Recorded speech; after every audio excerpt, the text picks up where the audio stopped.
The station world Anthara was old. It was older than most civilizations that walked its halls. It floated in the pale light of a dying white dwarf star, and its metal corridors stretched for thousands of kilometers in every direction. Millions of alien beings lived and worked inside it.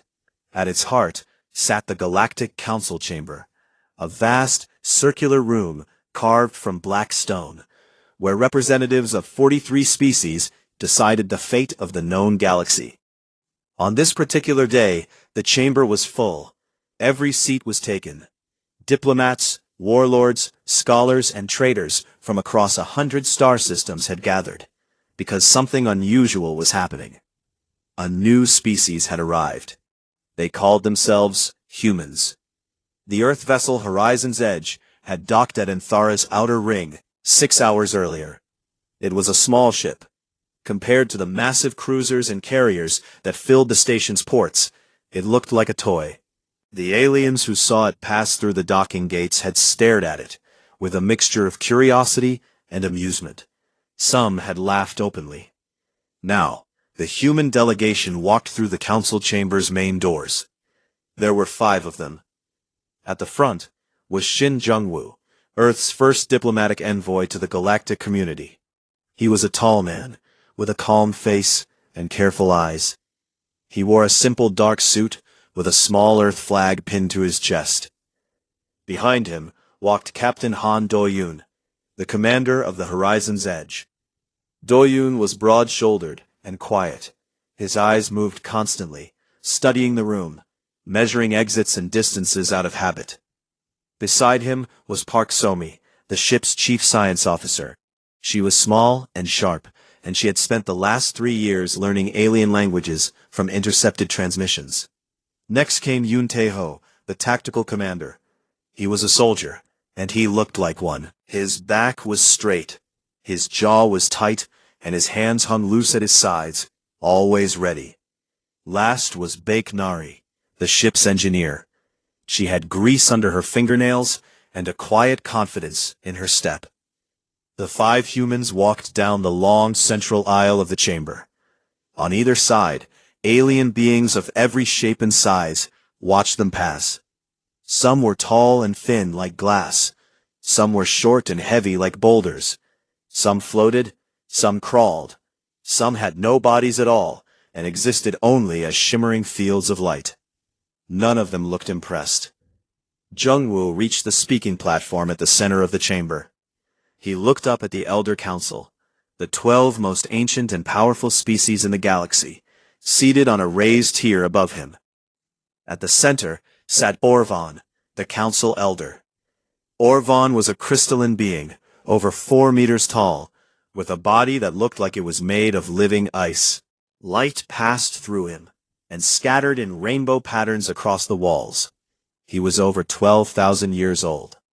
Jungwoo bowed respectfully. He took a breath. Then he spoke. "Honored members of the Galactic Council," he said. His voice was steady. "I am Shin Jungwoo, representative of the planet Earth and the human species. We come in peace, we come with respect, and we come to formally request membership in the Galactic Accord." Silence. Then from the far left of the elder tier, a sound. It was laughter. It came from Dreth, the warlord admiral of the Caliph Dominion. Dreth was massive, a reptilian creature with dark red scales and 4 arms, each one thick with muscle. His teeth were long and sharp, and when he laughed, the sound was like rocks grinding together. "Membership?" Dreth said. He leaned forward, his yellow eyes fixed on Jungwoo. Your species is barely 300,000 years old. You only just learned to leave your own planet. My people were conquering star systems when yours was still living in caves and eating raw meat. He spread all 4 arms wide. You are Tier 9, the lowest of the low. You are not even civilized by our standards, and you want to sit with us? More laughter filled the chamber. Not all of it was cruel. Some of it was simply the sound of beings who genuinely could not believe what they were hearing. To them, it was like an insect asking to join a council of gods. Somi's hands tightened at her sides. Teho's jaw clenched. Nari looked at the floor, then back up, her eyes hard. Doyun did not move. He simply watched. Jungwoo did not flinch. He waited for the laughter to die, and then he spoke again. "We understand that we are young," he said. "We understand that we are small. But we believe that every species, regardless of age, has something to offer. We ask only for a chance." Orvan raised one crystalline hand, and the chamber quieted. He looked down at Jungwoo with something that might have been pity. "Your request is noted," Orvan said. His voice was deep and musical, like wind through a glass canyon. "But the accord has requirements. A species must demonstrate stability, technological maturity, and cultural significance. Your people have not yet met these thresholds. I am sorry." That was the end of it. No vote, no debate. Just a polite rejection from a being who had been alive since before humans invented writing. The human delegation turned and walked back up the long aisle. The aliens watched them go. Some had already lost interest. Others whispered to each other in languages Somi could only half understand. But in the farthest corner of the chamber, in an alcove so dark it seemed to swallow light, something stirred. It was called the Pale One. No one knew its real name. No one knew what species it had once been. It was ancient, so ancient that even Orvan spoke of it with reverence. It had sat in that alcove for centuries, silent, unmoving, watching the galaxy pass by with eyes that had seen more than any living thing. Now, for the first time in 1,000 years, it moved. Its head turned slowly, and its pale, empty eyes followed the 5 humans as they walked toward the exit. It watched them until they were gone. Outside the chamber, the humans walked in silence. The humiliation sat heavy on all of them. Teho's fists were clenched. Sami's eyes were wet, though she would never admit it. Then footsteps behind them. Quick, light footsteps. They turned. A small alien was hurrying toward them. She was young, barely adult by her species standards, with soft blue skin and wide, dark eyes. Her name was Lumi, and she was an aide to the council. She stopped in front of Jungwoo, slightly out of breath. "I should not be telling you this," she said quietly. "But something happened in there that has not happened in a very long time. The Pale One watched you. It has not watched anything in 1,000 years." She paused, her dark eyes serious. "I do not know what it means, but I think you should be careful, and I think you should not give up." Then she turned and hurried back the way she had come, leaving the 5 humans standing alone in the cold metal corridor of a station that did not want them. Doyun looked at Jungwoo. Jungwoo looked back. Neither of them said a word, but something passed between them, something quiet and stubborn and very, very human. 3 weeks passed after the humiliation at the council. The humans returned to their small corner of the galaxy and tried to continue with their lives. Colony Maru, a mining settlement on a cold, rocky world near the edge of human-explored space, kept digging. 40,000 people lived there. Miners, engineers, teachers, children. It was not an important place by galactic standards. It did not have rare minerals or strategic value. It was just a small town on a small planet, full of ordinary people trying to build something. That was why Dreth chose it. The Caliph Dominion Warfleet arrived without warning. 19 warships dropped out of faster-than-light travel and took positions around Colony Maru's planet. Each ship was enormous, dark red, covered in heavy armor, bristling with weapons. The smallest of them was 10 times the size of the Horizon's Edge. Dreth himself commanded from the lead vessel, the Crimson Throne. He opened a wide-band transmission that every human in the colony could hear. His voice filled every speaker, every screen, every communication device on the planet. "Humans," he said, "this world now belongs to the Caliph Dominion. You have 6 hours to evacuate. Take nothing. Leave everything. If even one human remains on this planet after 6 hours, we will cleanse it. This is not a negotiation. The transmission ended. The people of Colony Maru stood frozen in their homes, their workplaces, their schools. 40,000 people, 6 hours. They did not have enough transport ships to evacuate everyone in 6 hours. They did not even have enough for half. The distress signal went out immediately. It traveled at the speed of light, bouncing through relay stations, reaching every human ship and outpost within range. The closest vessel was the Horizon's Edge. Captain Han Doyan received the signal on his bridge. He read it once. Then he looked at his crew. Park Somi was already running calculations. Her face was pale. 19 warships, she said quietly. All Tier 3 military grade. We are one frigate. She did not finish the sentence. She did not need to. Yoon Tae-ho stood at the tactical console. He said nothing. He simply began loading weapons. Every missile tube, every energy cannon, every defensive system the ship had. He worked calmly and efficiently, like a man getting ready for a day at work. Baek Nari was in the engine room. When the signal came through, she put down her tools, closed her eyes for 3 seconds, and then started rerouting power. She pulled energy from lights, from heating, from every non-essential system on the ship, and pushed it all into the shields and engines. The corridors went dark. The air grew cold. But the ship was as strong as she could make it. Doyan opened a channel to the Caliph fleet. "This is Captain Han Doyan of the Earth vessel Horizon's Edge," he said. His voice was calm. Not brave calm, not pretending calm, just calm. The calm of a man who had already made his decision.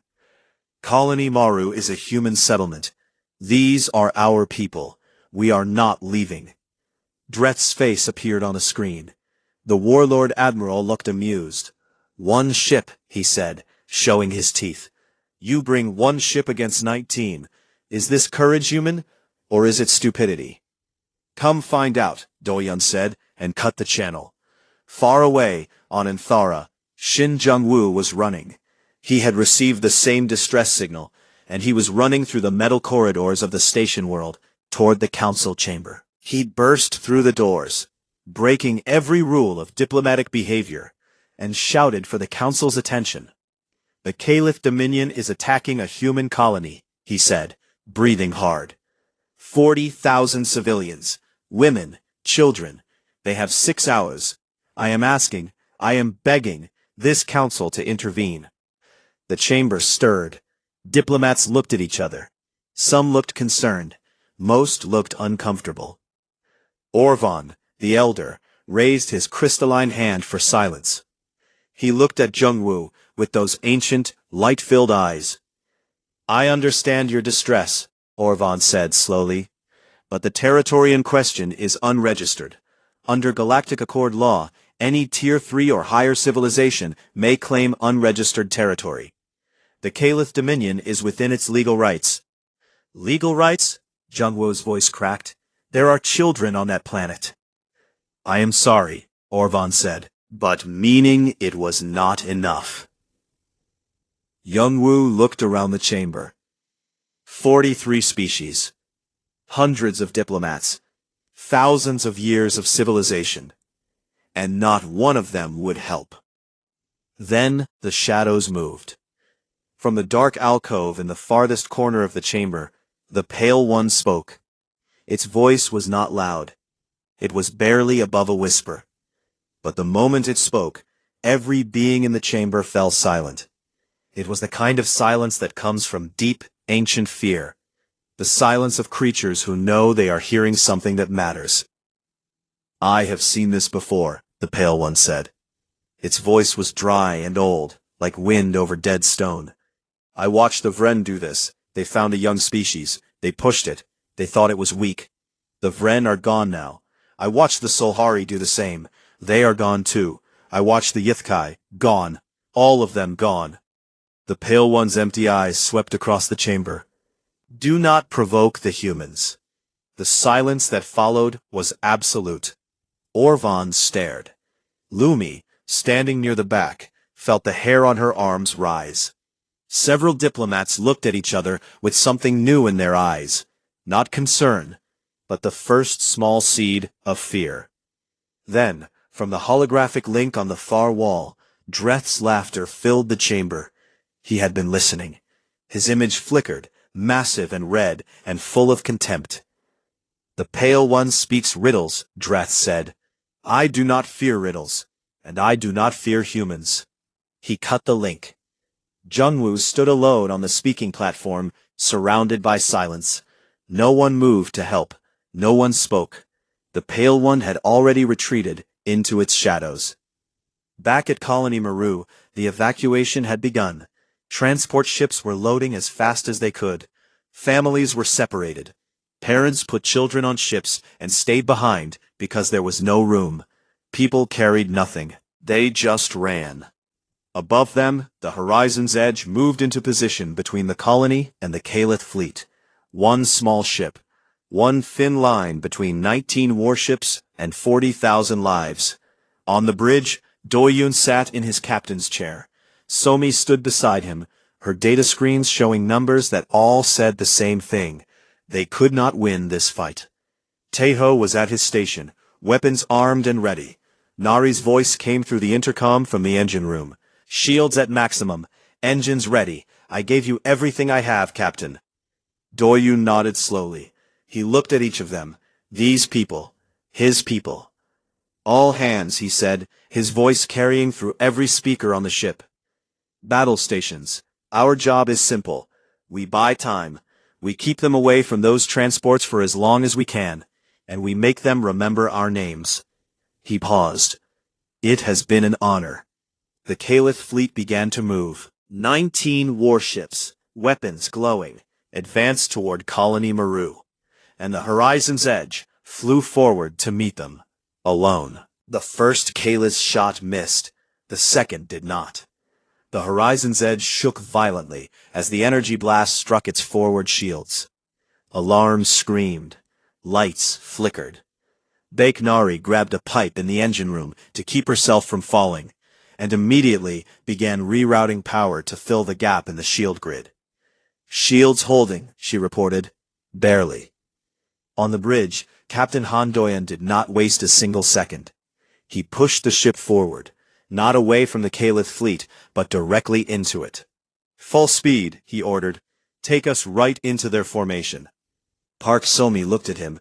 "Captain, that will put us inside their weapons range." "It will also put us inside their formation," Doyen said. "They cannot fire their heavy weapons without hitting each other. Close range is the only chance we have." It was insane.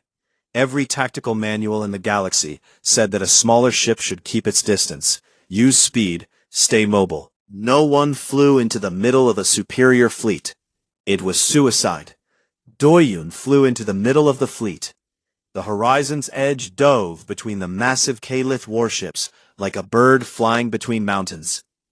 Yoon Taeho fired everything, missiles, energy cannons, point defense guns, in every direction. At this range, he could not miss. Neither could the Caliph, but every shot they fired at the horizon's edge risked hitting their own ships. The Caliph formation broke apart in confusion. Dreth roared orders from the Crimson Throne, but his captains were panicking. They had trained for fleet battles against other fleets. They had not trained for a single ship diving into their ranks like a mad animal. 2 Caliph ships collided trying to get a clear shot. A third took a missile from Taeho straight through its engine section and began to drift, burning. The galaxy watched. Every species with sensor stations in the region picked up the battle data. On in Thara, the council chamber's central display showed the fight in real time. Hundreds of alien diplomats stood in silence, watching the single Tier 9 frigate tear through a Tier 3 warfleet. Orvan's crystalline body flickered with light, a sign of strong emotion in his species. Lumi stood near the back of the chamber with her hands pressed against her mouth, her dark eyes wide. But the numbers were still the numbers. 1 ship against 19, now 16, after the damage Doyen had done, was still impossible. The horizon's edge was taking hits. Each one cost them something. A weapon array, a shield section, a piece of hull. Then a direct hit struck the engine room. The blast threw Nari across the room. She hit the far wall hard and tasted blood. Around her, the main engines died. Power dropped. The ship slowed, then stopped. She pulled herself up, looked at the damage, and felt her stomach drop. "Captain," she said into the intercom. Her voice was steady, but quiet. "Engines are gone. I cannot fix them. Not in time." On the bridge, Doyoung closed his eyes for 1 second. Just one. Behind them, the evacuation transports were still launching from Colony Maru. Thousands of people were on those ships. Thousands more were still on the ground, waiting. "How long until all transports are away?" he asked. Somi checked her screens. 20 minutes, maybe more. 20 minutes, with no engines, surrounded by 16 warships. Doyoung opened his eyes. "Taeho," he said. "I need a path to the Crimson Throne." Taeho looked at him. For a long moment, the tactical commander said nothing. Then he understood. "You want to ram it," Taeho said. "I want to put our ship inside their flagship," Doyoung said. "We still have maneuvering thrusters. Enough for one burn. If we lodge ourselves in their hangar bay, they cannot move, they cannot command, and their fleet loses its head. And then you take a boarding team inside." "A boarding team," Taeho repeated. "On foot, inside a Caliph warship." "On foot," Doyoung confirmed. Taeho smiled. It was not a happy smile. It was the smile of a man who had been waiting his whole life for something exactly this impossible. "Give me 10 volunteers," Taeho said. He got 40. Nari used the last of the maneuvering fuel to aim the horizon's edge at the Crimson Throne. The crippled frigate drifted forward on one final burn, picking up speed. The Caliph fired at it, but at this range and angle, most shots missed or struck glancing blows. The horizon's edge hit the Crimson Throne's hangar bay at full sublight speed. The impact was tremendous. Metal screamed against metal. The frigate's nose crumpled, then punched through the hangar doors, then kept going. The horizon's edge burying itself in the belly of the Caliph flagship like a knife in flesh. The Crimson Throne's engines flickered and died. On the council chamber display, every alien watching saw a Tier 9 ship physically embedded in a Tier 3 flagship. Nobody laughed this time. Taeho moved fast. He had his team ready, 40 humans in light combat armor, carrying rifles, grenades, and cutting tools. They poured out of the horizon's edge, through the torn metal of the hangar bay, and into the Crimson Throne. The inside of a Caliph warship was not built for humans. The corridors were too wide, the ceilings too high, the air too hot. Everything was dark red metal and sharp edges.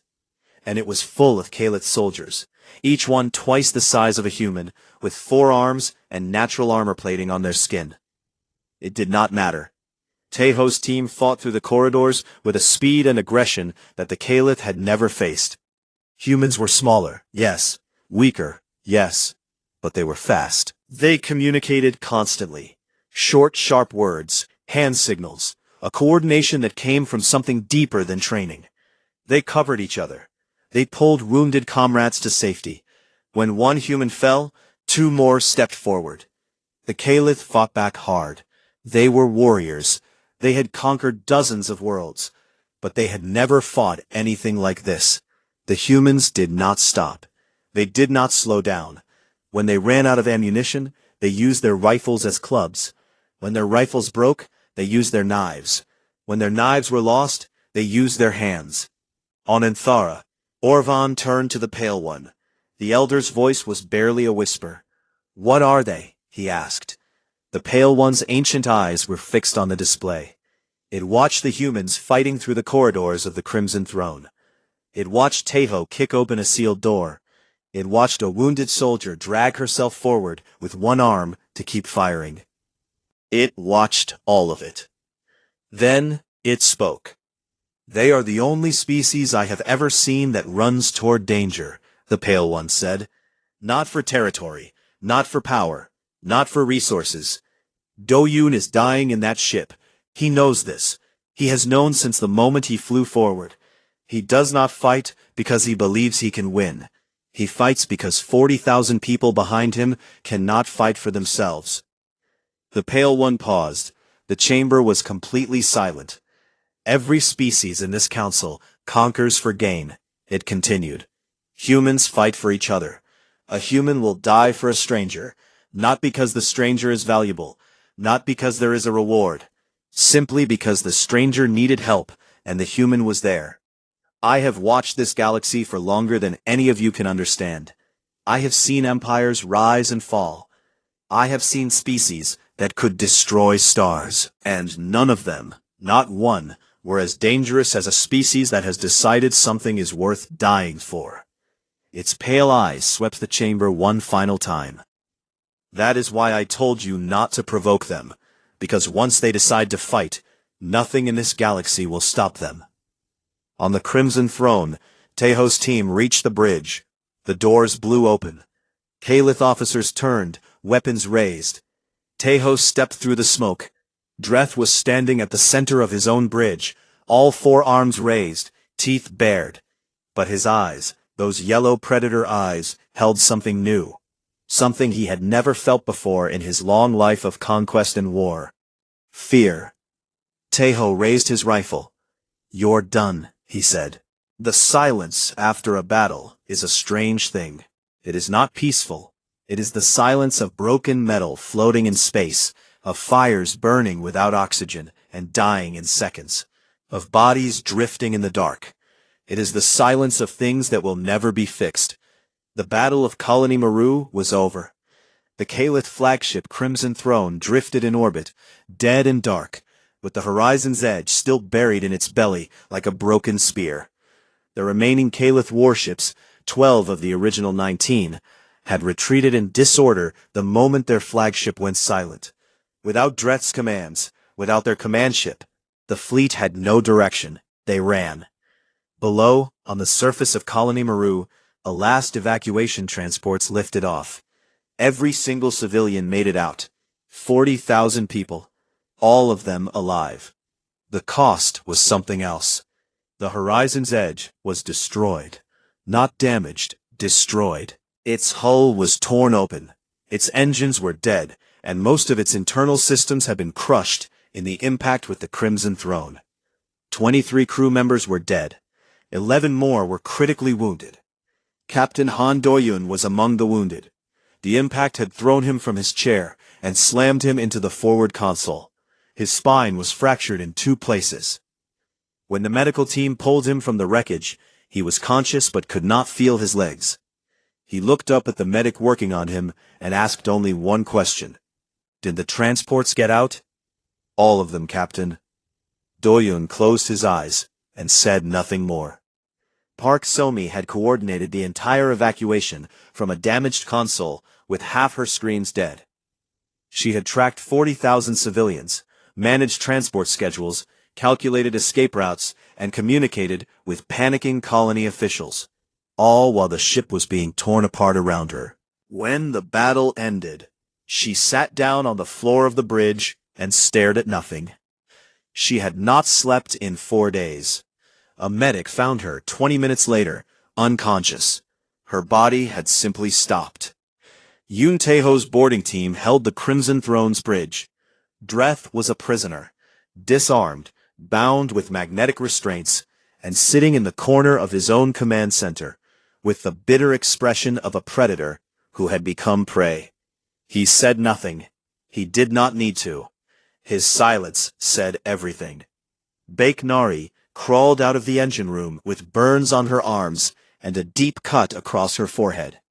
She stood in what was left of the horizon's edge and looked around at the wreckage. This had been her ship. She had known every pipe, every wire, every vibration of its engines. She had loved it the way some people love their homes. It was gone. She wiped the blood from her face, and something in her eyes changed. Not sadness, something that looked a lot like a decision. The footage of the battle spread across the galaxy faster than light itself. Sensor data, visual recordings, communication intercepts. All of it was transmitted, copied, shared, and watched by billions of beings on thousands of worlds. They saw one small ship fly into a fleet of 19. They saw it fight. They saw it ram a flagship. They saw humans, small, soft, short-lived humans, board a Caliph warship on foot and take it. They saw a Tier 9 species defeat a Tier 3 empire. The reactions were not all the same. Some species were inspired. The Fenari, a small peaceful civilization that had been bullied by the Caliph for centuries, held public gatherings to watch the footage. Fenari children drew pictures of the horizon's edge. The Uthran, another young species that had been denied council membership, sent a quiet, encrypted message to Earth's communication network. It said simply, "We saw. We remember." Other species were afraid. The Caliph were not the only aggressive empire in the galaxy. The Drothar hegemony, the Vest Collective, the Iron Chorus, all of them watched the footage and felt something uncomfortable. If humans could do this with one ship, what would they do with 100? On Earth, the reaction was immediate and united. The governments of Earth had spent decades arguing with each other about space funding, military priorities, and colonial policy. That ended in one day. The footage from Colony Maru was played on every screen on the planet. People saw their own kind, miners, engineers, soldiers, ordinary people, fight against impossible odds to protect strangers. Within 1 week, the United Earth Council approved the largest military construction program in human history. Not one ship, not 10 ships, 74 warships, a full fleet, built from scratch, designed from the ground up, using everything humanity had learned from the battle. Nari led the engineering effort. She did not sleep much. She did not need to. The anger inside her was better than sleep. She had lost her ship, her crewmates, and her captain's legs. She was not going to lose anything else. She did not build copies of the horizon's edge. She built something new, something that carried a lesson she had learned at Colony Maru, that a human ship's final moment could be its most powerful. She designed a reactor system she called the Promise. If a ship was going to die, its crew could trigger an override. The reactor would overload and detonate with the force of a small star. Every human ship would carry the Promise. Every human ship, in its last breath, would become a weapon. It was a terrible thing to build. Nari knew that. She built it anyway. On Anthara, Shin Jung-woo returned to the council chamber. But this time, he was not asking for a seat. He was not begging. He stood on the speaking platform and looked up at the Elder Council with the face of a man who had watched his people bleed while the galaxy did nothing. "Earth will defend its people," he said, "wherever they are. If the Galactic Accord cannot protect human lives, then humans will protect human lives. This is not a threat. It is a fact." He turned and walked out. Orvan watched him go. The Elder was troubled. He had lived for 12,000 years, and he recognized the look in Jung-woo's eyes. It was the look of a species that had been pushed past a line, pushed into something new. Quietly, privately, Orvan began reaching out to other species, the Fenari, the Uthran, others, small young civilizations that had watched Colony Maru and felt something stir inside them. Hope, maybe, or courage, or simply the idea that things did not have to stay the way they were. Then something unexpected happened. The Pale One requested a private meeting with Jung-woo. In all of recorded galactic history, the Pale One had never requested a meeting with anyone. Jung-woo came alone to the dark alcove in the council chamber and stood before the ancient being. The Pale One looked at him for a long time. Then it spoke, and what it said changed everything Jung-woo understood about the galaxy. "I am not merely old," the Pale One said. "I am the last survivor of the first civilization. My people existed before this galaxy had its current shape. Billions of years ago. Everyone I knew is dust, Every world I loved is gone. I have watched every empire that followed, thousands of them, rise and fall. I have seen more death than you can imagine. It leaned forward, and its pale eyes held Jungwoo's. In all that time, I have never seen a species like yours. You are not the strongest. You are not the smartest. You are not the oldest. But you are the most relentless. You bond with anything, with animals, with machines, with strangers you have never met. You will die for people who cannot repay you. You strap fire to your backs and ride it into empty space, because you are curious about what is out there. The Pale One paused. I told the council not to provoke you, but I did not say it to protect you, Jungwoo.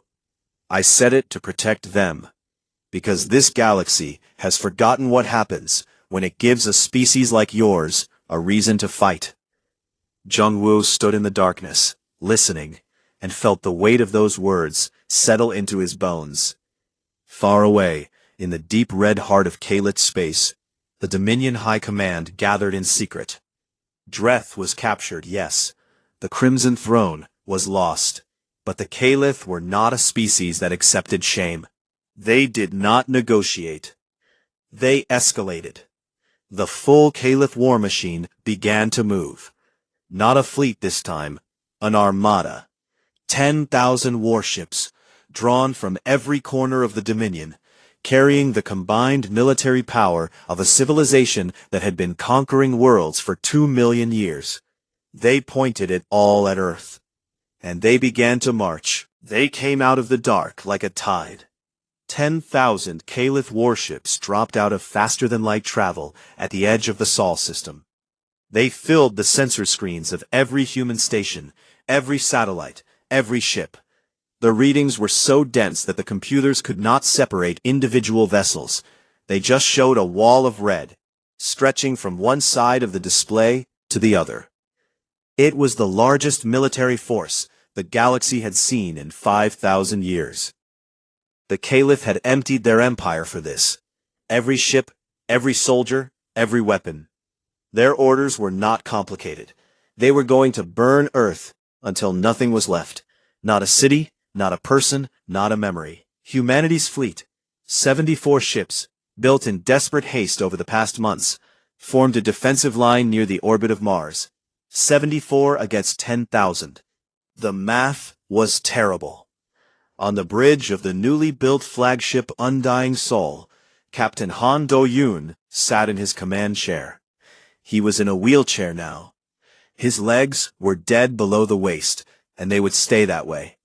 The doctors had told him he should not be here. He had ignored them. His uniform was pressed, his eyes were clear. He was exactly where he needed to be. Park So-mi stood at the science station beside him. She had not fully recovered from the exhaustion of Colony Maru, and there were dark circles under her eyes that might never go away. But her hands were steady on her console, and her mind was sharp. Yoon Tae-ho commanded the vanguard, the first 12 ships in the formation, the ones that would take the initial wave. He sat on his own bridge, calm and focused, his weapons already armed. Baek Nari was aboard the Undying Soul, in its engine room. She had built this ship with her own hands. She knew every bolt, every wire, every hidden system. Including the Promise. Every ship in the fleet carried it. Every captain knew what it meant. If your ship was dying, you could take the enemy with you. It was the most human weapon ever built. A final act of defiance. A refusal to die quietly. Doyen opened a fleet-wide channel. His voice reached every ship, every crew member, every person in the line. "This is Captain Doyen," he said. "I will not give you a long speech. You know why we are here. You know what is behind us. Earth, our home, everyone we have ever loved. I cannot promise we will survive today, but I can promise you this. They will not get past us without paying a price that this galaxy will remember for 10,000 years. He paused. Make them remember. The Caliph advanced. The space between the two forces shrank. Weapons charged. Targeting systems locked. For one long, terrible moment, the entire Sol system held its breath. Then the sky caught fire. The first wave hit Teho's vanguard like a hammer. Kalith weapons lit up the darkness. Thousands of energy beams and missile salvos converging on 12 human ships. Teho's formation scattered and reformed, moving through the incoming fire with a coordination that no alien species could match. Humans talked to each other constantly in battle. Short words, quick adjustments, instinctive cooperation. They fought as a single organism. But 12 ships against 10,000 was not a battle. It was a delay. Teho lost his first ship within 4 minutes, then a second, then a third. Each time a human vessel died, its reactors screamed and the promise activated. The ship detonated in a blinding explosion that swallowed nearby Kalith warships in a sphere of nuclear fire. The Kalith had not expected this. They had expected defeated ships to drift and die. Instead, every human death was a bomb. The main fleet engaged. 74 ships against the full weight of the Kalith armada. The humans used every trick they had. They flew in close where Kalith heavy weapons were useless.